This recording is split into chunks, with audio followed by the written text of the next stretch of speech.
Hi folks, this is Tom and T from Show Me Coasters. Today we're doing a continuation of that kind of park improvement series, what we want to see what the parks look like.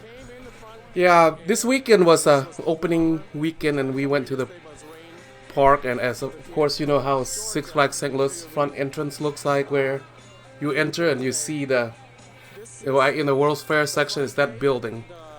Yeah, for me is I always like open space, and to me we have one in my opinion, one of the most obstructed front entrance in some of the Six Flags parks. I agree. It's very congested there, especially when it's really busy.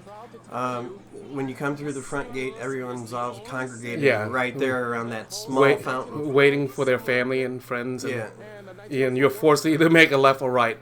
So here are some of the front entrance that we found attractive in both the Cedar Fair and the Six Flags.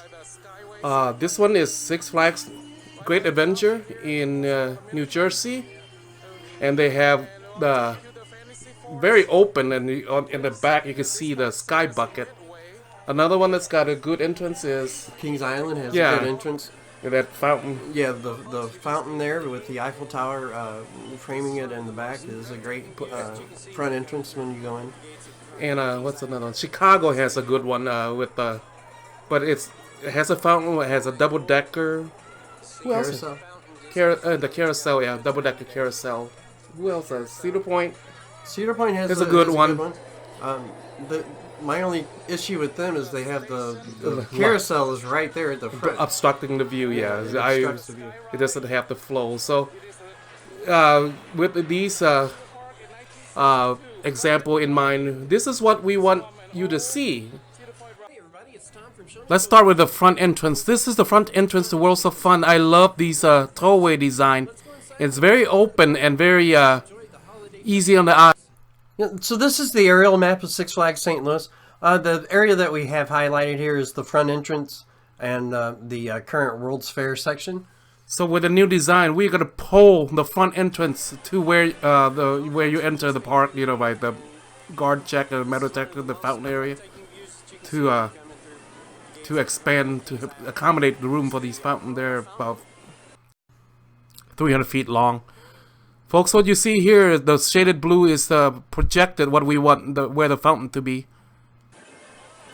This new front entrance is going to be called Gateway to the West Plaza, and the statue of Lewis and Clark will be there to honor the explorers.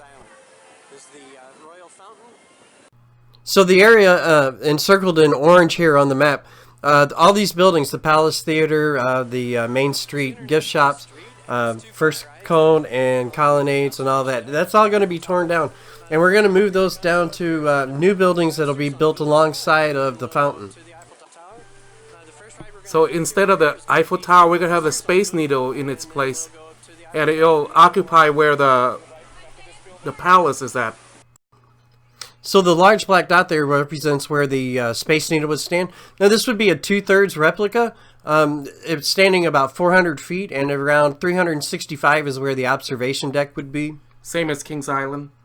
This needle is a permanent structure. You take the elevator up and you stay up there as long as you want to. It's not like a Skytrack like Chicago.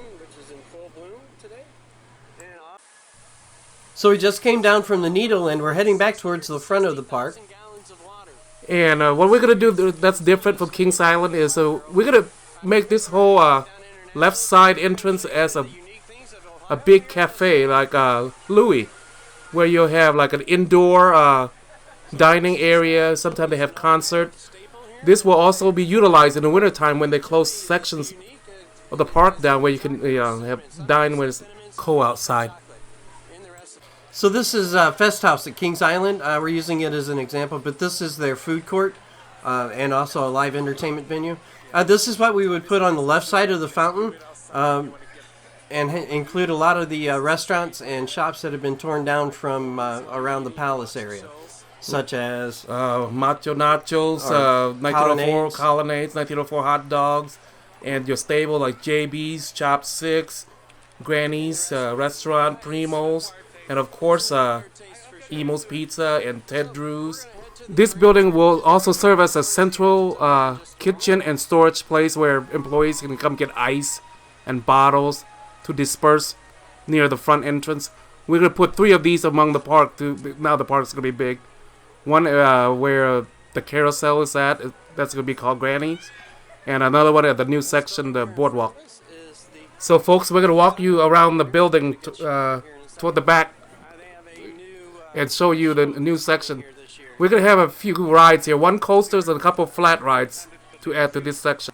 And the new theater is gonna be right there, similar to that location over here. Remember we tore down the Empire Theater in the backlot studio? So the first coaster that we're going to add is going to be a B&M wing coaster, and we're going to call it Nightwing. So the area we're talking about is shaded in green here. That's the World's Fair, the picnic area. We want to move that to another section of the park and put a B&M wing coaster here, themed of Nightwing, to balance out Batman on the other side of the entrance. And a flat ride we can add in this area would be Momo the Monster. We used to have this here at Six Flags St. Louis before it's up there where Skyscreamer was. And these are really fun. I always like this ride. Now let's look at the area behind the Needle. We're going to keep this area low-key. The only thing we're going to add is the Unisphere. This is the Unisphere in a tennis center in Flushing Meadow. It won't be that big. It's going to be more like the Universal Studio size, you know, about 15-20 feet. The red dot where the funnel cake used to sit is, we're going to put the carousel there right by the entrance to Backlot Studio. So folks, since we tore down the palace in the old World's Fair section, we wanted to give us a new theater, and we decided to move Miss Kitty's and the Saltwater Taffy store to another location in the park, and that spot is where we'll build our new palace theater. So what we thought about for the theater would be something along this line with the Greek columns and the Parthenon, and the grandeur. Just to create that mystique. This new highlight building is going to be Granny's, and she's going to absorb Primo's Pizza. So this restaurant is going to contain like Granny's and a lot of Six Flags chains that has like fried chicken, mashed potato and gravy. Also Philly cheesesteaks. Also it's going to serve as our second satellite storage place. This building will service the Britannia and the Illinois section where employees can come get ice and drink bottles, etc. And the ring game that's closed will be moved across the street to where Primo's Pizza is. This restaurant at Six Flags Great Adventure is actually pretty big. We ate in there a few times when we visited the park. So this image, because of the way it's taken, it makes the restaurant look small, but it's a cafeteria, folks. So folks, we're going to take a look at the World's Fair section that we're adding and the Boardwalk section. We're not real sure how much land they actually own off that side, so it might not quite be to scale. But we like the energy that this area could bring. If you theme this to the World's Fair, turn of the century. So folks, this is what we envision. We're going to marry the energy of the past with the present that this new section could bring.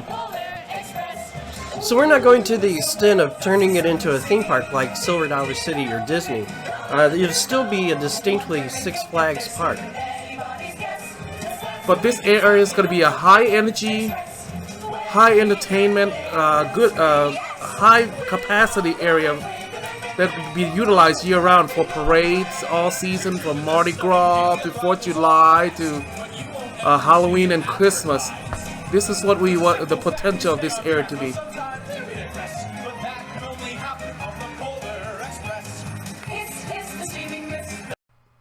So let's go in and design the park. So we're going to enter next to Joker's Inc. there in the Backlot Studio. And that'll bring us right under the lift hill for Superman Rail Rider. So what we drawn in red is our projected path of what Superman Rail Rider is going to be. And we're talking about a hyper at this point? Yeah, about 4,600 feet. Yeah. So as you enter the park, you're going to go right underneath where Superman is going to drop. So we're using Kings Island's Diamondback. It has that wow factor as you're going into the Yeah, river. I agree. It's impressive section. as you watch it on the ground. This is what the new ride's gonna look like. This is a hyper coaster made by Mack. There's none built in the United States yet, but hopefully, you know, it is just a fun piece that we'll get the first Mack hyper coaster. So yeah, we were originally going to do this as a Giga Coaster, Rail Rider 350, but that we know that's out of Six Flags budget for St. Louis anyway. But I would love to see this come as a hyper, you know, at 250, and this would be such a great ride. Have the world's tallest inversion would be awesome, and this is just such an intense ride. as you can tell, I'm a big fan of Mack. And the track is so thin, that's the reason we call it Rail Rider, because it's razor thin. Even though it's not like a Wonder Woman, what do you call it? The Raptor. But it's such a great coaster. I would love to see this at any park in the United States. But, you know, as you say again, it's just a fun piece, conversation piece. But it's definitely a great coaster. This is the Flash Leiwa Adventure in China. You know, this one's listed at 2 inversions. I'd like to see a few more inversions on it. Maybe 3 or 4. Yeah, a hyper coaster that does inversions would be awesome. To add too much with this with the ride, though. This would definitely be the standout coaster that Six Flags St. Louis needs. Yeah, it definitely could be, and it would be deserving of the king of the superheroes. Yeah, and Superman. The king needs a coaster that's deserving his name.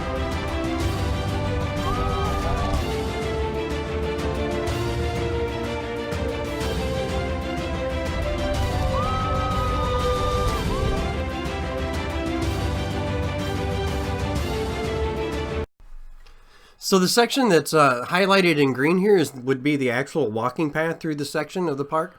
As you notice, there's a bend, so we're gonna make the boardwalk section wider because all the things we're trying to achieve, such as parade and the trolley coming through. So imagine by the water fountain, and you're gonna veer left, that you actually will enter the gaming area. And that's gonna be wide too, so these games can be pushed to the side when parade's coming through, because our Six Flags does not have a true parade route. So the black dot right there, it's gonna be Condor. We put it here for a vantage point, so you can see different sections of the park. At night, it will also make the area pop. It will light up the area. And then the peach triangle there, that's where we're gonna move the picnic area too. This is the new company picnic area. It's gonna be more scenic, more trees, and it's gonna be more pleasant. You're not gonna look at a train passing by. So we're gonna add a more kids area. As you know, our Bugs Bunny National Park, it's kind of sad. It's all those kids rides are strolling on the walking path. So we're gonna develop a distinct area. We're either gonna call it Bugs Bunny Boomtown or Looney Tune Boomtown. And this is going to be like a circular area, and it's going to be like collections. We'll try to bring the collection up to respectful number about 15, 16. And we're going to add 2 coasters to this area. One would be a small coaster like we see here in the video, which is a Zamperla kiddie coaster. And then we're going to do something that's like a little more... Like Snoopy aerial chase, kind of a family invert. The area shaded in white is going to be the open food court. We're going to model it after like Six Flags Great America. This is like a open food court that has like all the different options that your family can get, like macho burrito, chopsticks, county corn dogs, and hamburgers. All the collection that Six Flags has to offer. But it creates that relaxed atmosphere while you're riding rides and watching rides across the street. So this section will also serve as one of the centralized kitchens where you can supply different food stands and stuff throughout this section. This area is large, so this is going to be the focal point where employees come get ice and stuff for like different vendors and stuff. So folks, those 3 green light green dots, it's going to be the 3 flat rides. The first one we're going to add is this triple play for the kids. And then the second one we're going to add would be the parachute ride. Now, this used to be here, actually. It was by American Thunder area. They removed it when they built American Thunder. It would give you a chance to see the new area of the park. And it's also another one of those thrill rides. And then the third one we're going to add would be this one. We're going to call it Bane. To theme to the DC area. This is the Sledgehammer Claw ride. And it would fit with the theming of Bane. So that blue dot over there is going to represent the outdoor performance area. It's going to be utilized year-round. So this is going to be the area you can do theming to 1904, or you could do stuff like the Halloween here.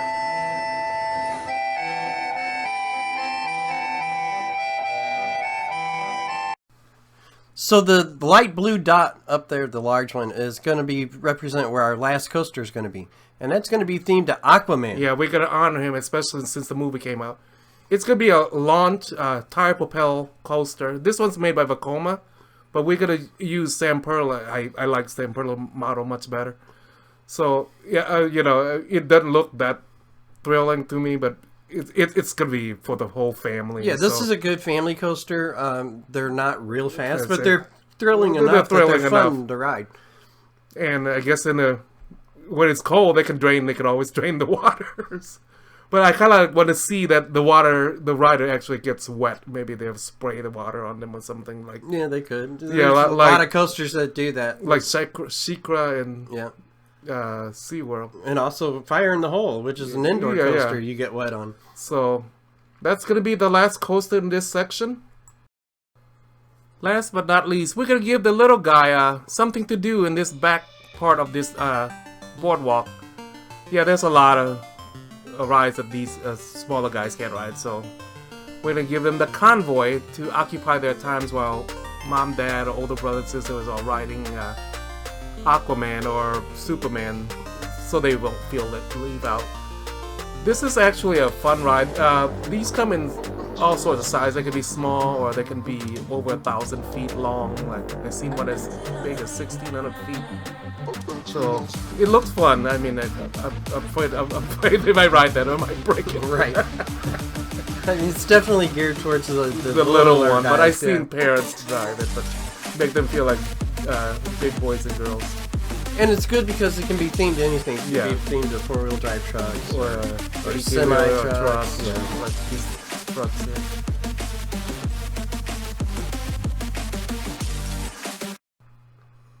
And that purple dot next to the convoy, you can't have a boardwalk county fair section without a Ferris wheel. The Colossus doesn't count. That serves more as observation deck. But we strategically place it here so you can look down the boardwalk. And it's great for people on a date or you want to spend time with your children riding this. And last but not least, this orange squiggly line. We're going to move the fireball from the Illinois section, and we're going to use this as a book. And remember, we use Condor by Backlot Studio to light up the area. We're going to use it the same. It needs its own space, and this ride will light up the park at night, especially entering a new area from by a tidal wave into the boardwalk, and it's going to really serve its purpose. Yeah, and it'll also open up that Illinois section. You won't have an obstructed view of the boomerang. That Illinois section some ride needs to be subtracted. It's too shoved in together. It's too crowded. Illinois section. So, folks, thank you for joining us tonight. We're leaving the boardwalk, heading back into the Illinois section. We hope you enjoyed our fantasy wishes for Six Flags St. Louis. Who knows? It might come true. Yeah, maybe if somebody buys it. This is T. And I'm Tom. And have a good night. Have a great night.